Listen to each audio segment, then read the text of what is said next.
After these general introduction slides, we finally want to look at SONiC itself.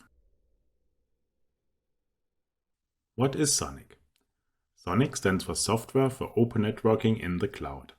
It is an open-source, Linux-based network operating system that runs on switches from multiple vendors and ASICs. It implements standard Layer 2 and Layer 3 protocols and provides developers with a straightforward way to add new features. SONiC offers a full suite of network functionality like BGP and EVPN that has been production hardened in the data centers of some of the largest cloud service providers. SONiC offers the flexibility to create data center networking solutions while using the collective strength of a large ecosystem with an active developer community. SONiC is designed for scalability and is in production today in large data center fabrics. Some of SONiC's benefits include the hardware independence, a containerized architecture, and it is open sourced with access to a growing community. What are the main goals of SONiC? It allows network operators to use best-of-breed switching hardware for the various tiers of the network. By using containers, it helps deploy new features without impacting end users and rolling out updates securely and reliably across the network in hours instead of weeks. It enables software-defined networking software to easily control all hardware elements in the network by using a unified structure to eliminate duplication and reduce failures. What are the important SONiC building blocks?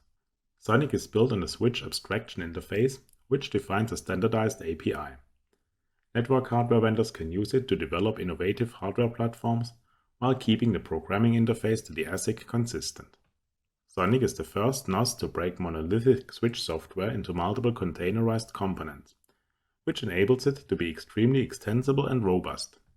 Instead of replacing the entire switch image for a bug fix, you can upgrade a flawed container with the new code or even plug in new components such as third-party software with minimum effort.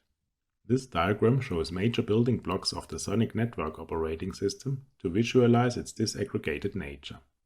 At the very bottom, there are key components which form the SONiC base. Those are provided by the SONiC community and are necessary for proper system operation. It includes hardware drivers to instrument a fan or power supply on a SONiC device, interfaces facilitating communication with the switch ASIC, utilities which help with basic system configuration and debugging, and databases storing configuration values and status of all network services and device components. Above the basic layer, there is a set of network applications, some of which come packaged by default with SONiC, and some can be deployed by individual SONiC users to fit the platform to their needs. Those applications provide basic functionality such as BGP, DHCP, or SNMP. At the very top of this diagram, there are tools which help with automated configuration and monitoring and management. They are mostly external to the system and communicate with SONiC with the use of the northbound APIs, but some of them can also partially reside on the switch in the form of a container or daemon, listening for commands or sending a stream of information back to the central monitoring system. What SONiC editions are out there? SONiC is available as a community-driven open source edition on the link given here. It is also developed independently by multiple commercial software and hardware vendors active in the disaggregated network space like Broadcom, Dell, EdgeCore, or NVIDIA. The Community Edition is available free of charge, but lacks professional support. It also suffers from certain instabilities and can fall behind on feature availability compared to commercial versions.